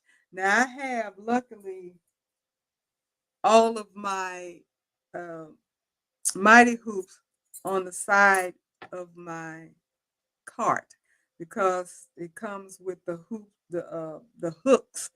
It came with 4 sets of hooks and the little area that you can hang them up. So I have my mighty hoops on that on both sides. I have my plastic um, hoops just kind of stuck on the side of some of these things I got in here, tables or whatever. I had them on a pegboard at my daughter's house in Florida. I had them on a pegboard, but I don't have pegboard room in here. I want to rearrange stuff because I definitely want to get my thread down. And if I rearrange, I'll probably put my pegboard back up to put some hoops on that because I don't have the desk space to put the hoops in this little file separator. But I like that idea. I really like that idea about the file separator. And Leslie said, "Look like a dish rack to you." And Betty, you said you put your hoops on a 5x6 pegboard wall, and I call it the hoop wall. And Carol, this is helpful. Font freaks me out. Leslie, I did learn about the seam ripper after seeing some folks use it that way. I've never seen anybody use it that way, but I'm glad to know that I was not the only one, Robin. Thank you. That did not know. I had no clue. And Becky, I have an old doorknob on a small wall area, and it works for your hoop. There you go. Just slap them on there. But yeah, where to hang your hoops is has always been an issue, and I think I am going to utilize. I might get that. I might get that plate rack thing. I think that would work for me until I can get my pegboard because I had my cricket mats hanging up too on my pegboard because I had a big enough pegboard where I had cricket mats hanging up because I got the long 24-inch ones, then I had the 12-inch ones, and I had them hanging up. I had some of my rulers hanging up because they had the hole in the middle. I had that, and then I had my hoops hanging. And I've seen people that have had pegboards where they had little baskets and they had like their scissors or different whatnots and notions and stuff in little baskets on their pegboard and stuff like that. Anything that you can come up with to kind of organize your room and get stuff off your desk and out the way in a usable area. So yeah. So we're getting close to the end. What is the next one? Oh, Olga from Ageberry. I just wanted to mention her because I have been getting stuff from her for a while. I think about once a month I get a um, email from her, and she has tips on there about sewing, how to adjust patterns, how to make certain garments. She has quilting information on there, tips. She has serger information and tips. She has one that I looked at and saved, and I haven't used it yet, but I intend to, on how to hem jeans and make them look like the original hem because I have a pair of jeans that I need to hem, so I can have them ready to take with me to the expo. They're the wide leg jeans. I bought them a while ago and I've never worn them because every time I have a pair of pants, they're too long. And I refuse to take them somewhere and get them taken up when I have a serger and a sewing machine, the embroidery machine. I should not have to pay people to hem anything because I can do it. I know I can do it. I just got to do it. So I'm gonna hem my pants, and I don't want to just hem them like I regularly just hem them. I want them to look just like they look now, like because I saw somebody do that, and I thought that was so cool how they cut it and put this back and did that, and it had the same look as if they had not been hemmed. That's what I like, and that's what I'm hoping to do. Uh, Leslie, I have hung my cricket mats on command hooks on the back of a door. Yep, that's a good idea too. Thought about that. Yeah, because I don't have mine hanging up. So the last thing that I had a tip on is 3 tips for using social media for business growth. And I looked at this personally for myself. Not well. I guess I consider myself with a quote unquote business because I do have my YouTube channel, and the YouTube channel is to generate income, and which includes my live that I do every week, and I also will take embroidery orders from people. Although I'm not set up. I don't have an Etsy. I don't have all that kind of stuff because I haven't decided to venture out like that yet. I might, but I haven't made up my mind that that's if I want to be that extensive. But anyway, the 3 tips. number one, be personable or be personal. And what that means is to to let people know who you are. Obviously, you have to be careful about how much information you put out there, but people want to be able to recognize you as a person just like them. And hopefully I um, project myself that way. That's why I have shared some things about me personally. I when I was reading this article, I said, "Oops, have I shared too much?" Because you never know what is too much. Because once it's out here, it's in the stratosphere. Anything that's on the internet is on the internet, and everybody in the world can see it forever and ever and ever. And you just have to, be careful what you say. But again, if I'm interacting with you guys, especially on the live, I'm looking at you guys as friends. And I'm wanting us to be friends, be colleagues, comrades, a community. So, in order for me to um, have you comfortable with me, I have to let you know who I am. And I ain't Jenny from the block, but I'm Shirley from the block. I'm just me. I'm just a regular everyday person that I guess is brave enough or crazy enough to get on the internet and talk to strange people that I don't see. I don't know what that talk says about me, but I'm comfortable with it. I enjoy it. But again, I know you have to be careful about some of the things that you say, but I do try to be personable. And always keep in mind that you could potentially alienate customers by sharing bits of personal life that may be controversial, like your religion or your political opinions and stuff like that. And I was always taught business and no business. You don't talk politics, you don't talk religion in mixed company. If you don't know who you're surrounding and what they are, you know, views are, it's best to keep that information to yourself.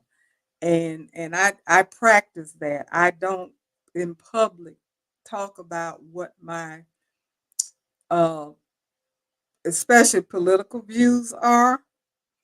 And as far as my religion, I'm a Christian. I don't hide that because that's who I am, and everybody's entitled to their own beliefs and religion. My religion doesn't encroach upon you, and yours does not encroach upon me.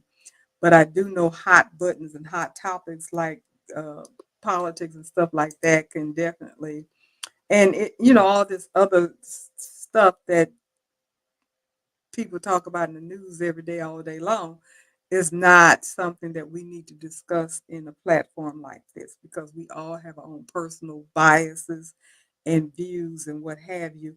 And I don't discuss that. And I don't want us as a group to discuss it because we don't want to alienate or make anybody feel bad or anything. So those kinds of things I don't discuss and I don't want our group to discuss it. Number two is be authentic and stay true to your passion and the reason you started your business. When customer catch on to your excitement, it builds demand and it is important in building your brand. And kind of like separating your personal life from your business life. I know some people that have live will show what they do in their house, the kids and the dogs and the chickens and the cows and all of that kind of stuff because they're blogging and they're going all through and everything like that, which is fine because that may be the nature of their platform. I don't see that as being a problem if that's the nature of your platform and that's what you want to do. I think it's cute to a degree in some things, and some things are not. I've heard people complain about I don't want to see somebody's kids, or the baby was screaming while she was trying to talk. Different things like that, which the person that does that or allows that is being authentic. That's who they are. But it doesn't suit everybody. You will never suit everybody. So if that's who you are and what you're comfortable with, then you're being authentic. And I personally don't have a problem with it, because if I look at a channel, or if I'm talking business with somebody, and whatever they're doing or whatever, if that annoys me, then that's up to me to decide whether or not I want to continue that business relationship or not. If I want to continue to watch that channel or not. Because yes, I've seen channels where there were things that I did not like, and I did not go back to that channel because I didn't like what I saw or heard or how it was presented, or whatever the situation was did not sit well with me. So therefore I chose not to continue to look at that particular channel or whatever. Or it would be the same if I was doing business with somebody and I didn't like the way that they did their business practice. Like some of the things that I have encountered on Etsy, for instance. I've had conversations with people on Etsy um, that had businesses on Etsy. And if I didn't like the way they talked to me or treated me or whatever, I didn't go back to them. And there's several people I've not ever used again because I didn't like the way they handled their business. And I was like, they won't get another dime out of me. And that's the way it goes. So, but do be authentic, be who you are. And I don't know how to be anything but me. I, I I don't know how to be anything but me. I've told people all my life, what you see is what you get. That's it. You see me here will be the same way you will see me at the expo or wherever we may go and meet, because this is who I am. That's what you see is what you get. That's who I am. And the third thing is be consistent. Whatever your communication method or customer service style you choose, be consistent with it. Um, and they talk about if you're emailing somebody or messaging somebody or they're messaging you or comments or whatever, then you need to be consistent with however you respond to that, because that is going to show what type of business person you are. Like, I do get comments and I try my best to respond to the comments as soon as I see them. And there are times when I see them, but I'm busy and I can't comment right then. So I might have to get back a few hours later or maybe a day or two later. But I try. Now, when I first started doing my uh, channel, I didn't. I have to be honest about it. I did not. I just didn't, because when I first started, I didn't know what the heck I was doing. I'm just gonna be honest about it. I did not know. But as I grew and started researching and learning more about doing a channel and things like that, I realized the importance of things. And I want comments. Therefore, I need to respond, especially if it's a question. If someone asks me a question, I try to respond to that question as soon as possible, because obviously they wanted an answer. And if I don't know the answer, I let you know. I don't have a clue. I don't know. I might try to find out for you, but I don't have a clue.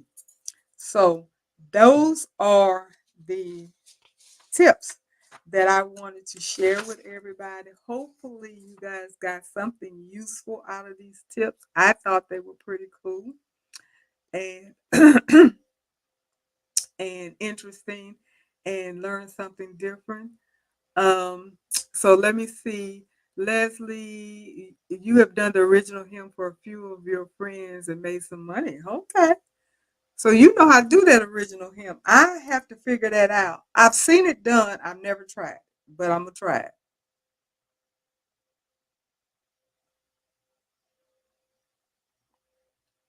Okay, Jenny. Jenny, did I say hi to you tonight? I don't know if I did. If I forgot, hi. And you said you hung some of your hoops on the brother stand, and then you purchased two Wonder Woman hooks, and hung the rest of your hoops on them. And yes, I'm a Wonder Woman fan. Me too. I don't know if you saw. I tried to do a pair of those sneakers that you get from Disorderly Thread out of some Wonder Woman fabric, and you could barely see the Wonder Woman. And I was not happy because I wanted the Wonder Woman to be all over the place, but it wasn't. I'm going to do that again with my Wonder Woman, but I'm a Wonder Woman fan as well. And Margot, you said I can relate to you. Keep up the good work. Well, thank you so much. I'm glad that you can. Um,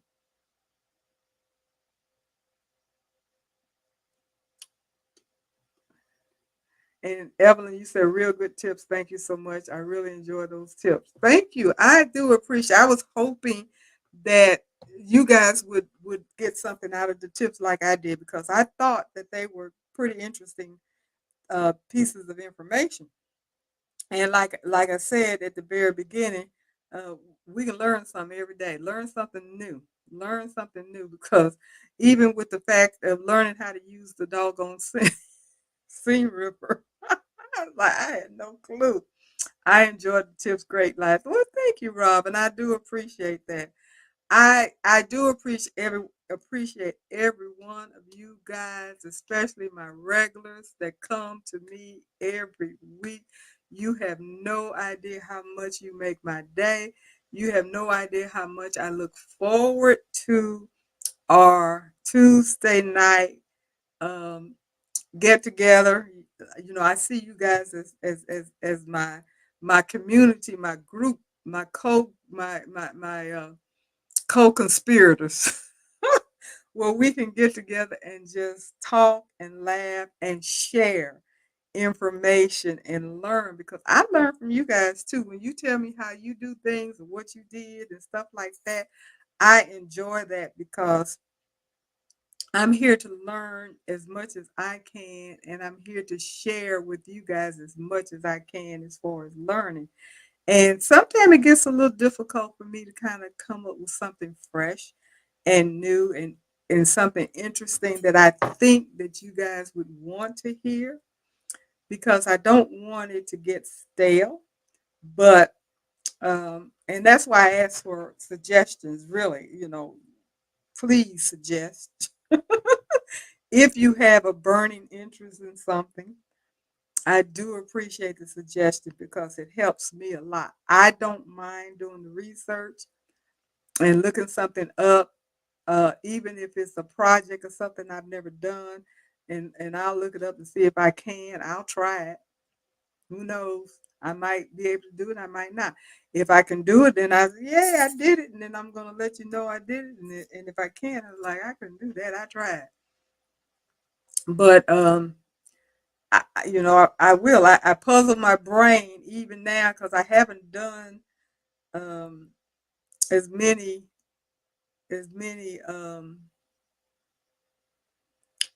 videos here for the past week or so because I've been trying to puzzle my brain about doing something, and I know I just got to do it because um, I want to be able to share something that's useful, but I never know what's useful. What I think is useful may be way out the box where you guys just want something plain and simple.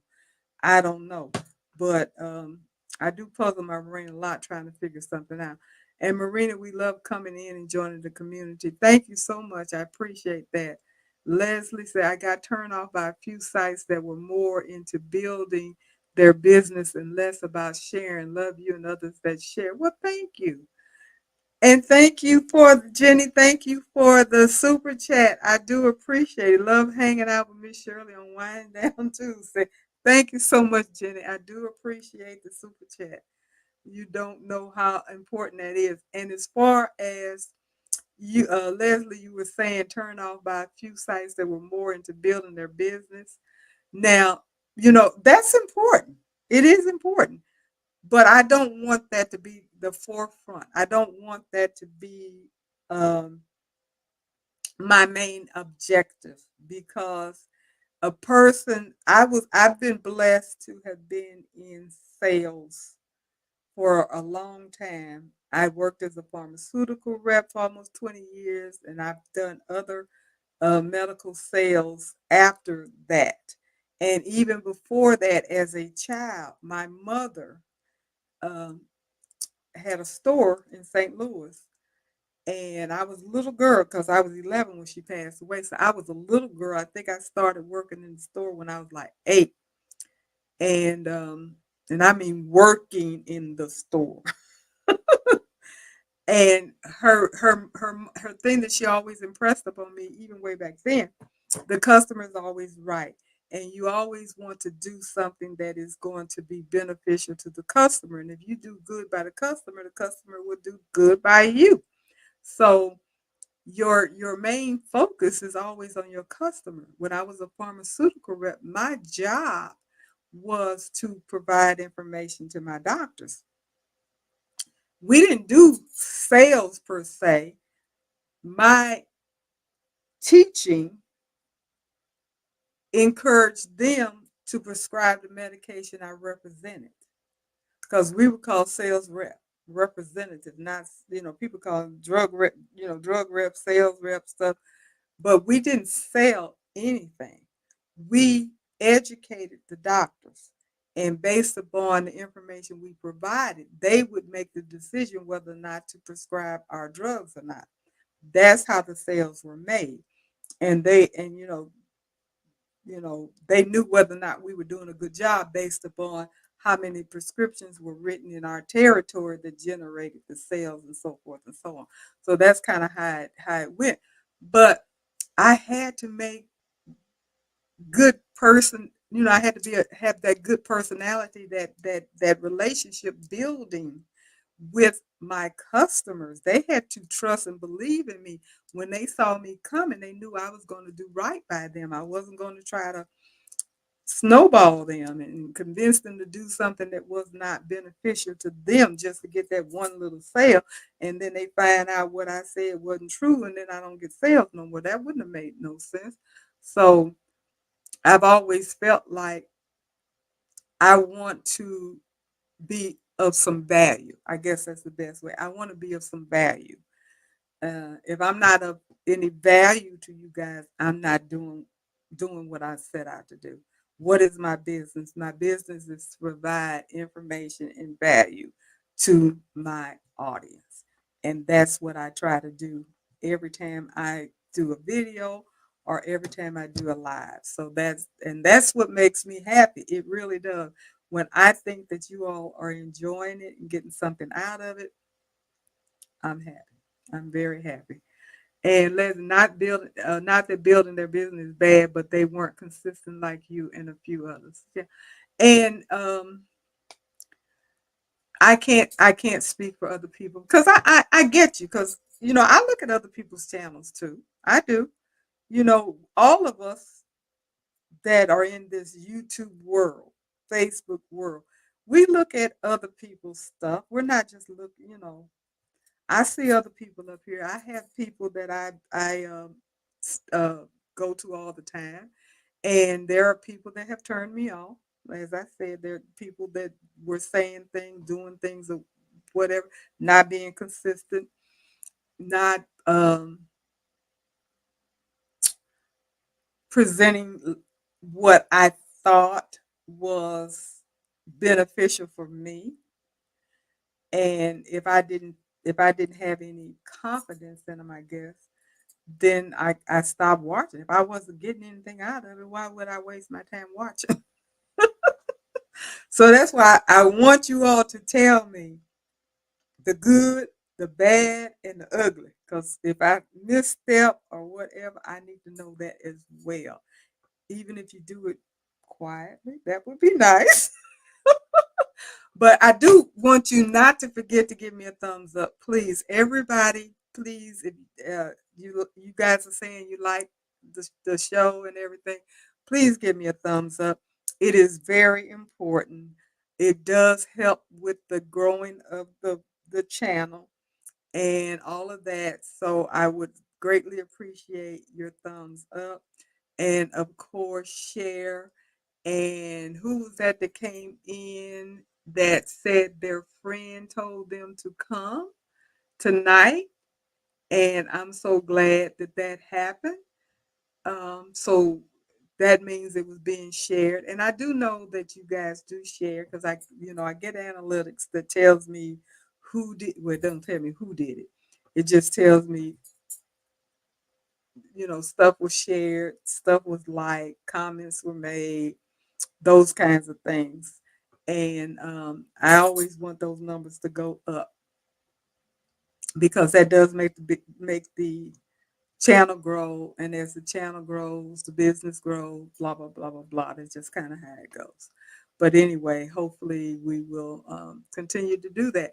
And I think on the next live, I will have a name for our group. I've been pondering over that, trying to figure out what to name it. I've had a few suggestions and stuff, so I think I'm going to come up with a decision that I will announce next Tuesday. Like Eve has the hoop group, and other people have named their groups as well. And I wanted to name our group, so I have will have that decision made next week. So um, I think I know we've been on here 2 hours. We did a lot of talking tonight, and I do appreciate all of you guys hanging in. And I know I got so busy talking, I forgot to welcome and thank the people in Facebook land and YouTube land that are watching and did not come into the chat. So I do appreciate you and your participation because I know you guys are out there. I always get, like I said, the analytics tells me there's people watching that don't come into the chat. And also, I do know that people do watch the live replay. Uh, that's where I get a lot of my momentum, the people that get a chance to watch the replay. And I do appreciate you doing that as well. So thank you so much for the support. And Val, you wanted my number, I think. I think you wanted my number. I gave you well, I put the email up here for anybody that wanted to see what my email is. And I know Val, you are coming to the um the expo. So I know it's gonna be me, you, and Jeanette. I'm not sure if Miss Banks is coming. I think she is, but she hasn't been on here in a while. I got to call her and see how she's doing. And hopefully we're gonna have 5 or 6 people. I hope. But whoever we have, that's okay. We'll have fun regardless, and then I'll be able to put some pictures and stuff up the next time. Okay, so you're going to email me. And Leslie, you're going. Okay, there you go. So we got Val, we got Leslie, we got Jeanette, you got me, you got my daughter. That's 5 right there. So I don't know how many more are coming. So, like I said, I'm not sure if Miss Banks is coming. I don't know if Jeanette is still on here because she may know if Miss Banks is coming or not. And so we will we will have a good time. So Evelyn, you're saying good night, which it is time for us to say good night. We've been on here 2 hours and 14 minutes. And I do appreciate it. So, oh, your daughter is coming too. Okay. So there you go. Look, we're going to have a good time. Jeanette's bringing a flask. I'm just going to let you know that. I might be bringing me one too. Whatever we do, we're going to have some fun. I'm there Thursday night and Friday night. And I know Jeanette's going to be there Friday night. So whoever's going to be there Thursday, I know we're supposed to be planning on a big group for Friday night, and whoever's going to be there Thursday night will hook up. Who knows? We might find the down in the lobby in the bar area of the hotel, or whoever's staying at the Hilton. I'm sure they got a area down there. We might go down there and have some chicken wings and a glass of wine or what have you. I don't know, but we're gonna get together and we're gonna have some fun while we're there. So we're gonna make this a fun trip. I'm looking forward to it. So, with that being said, I'm going to go ahead and sign off, say good night to all of you. And again, Jenny, thank you so much for the super chat. I do appreciate that. And I'm open for any more. But good night, everybody. I will talk to you guys next week.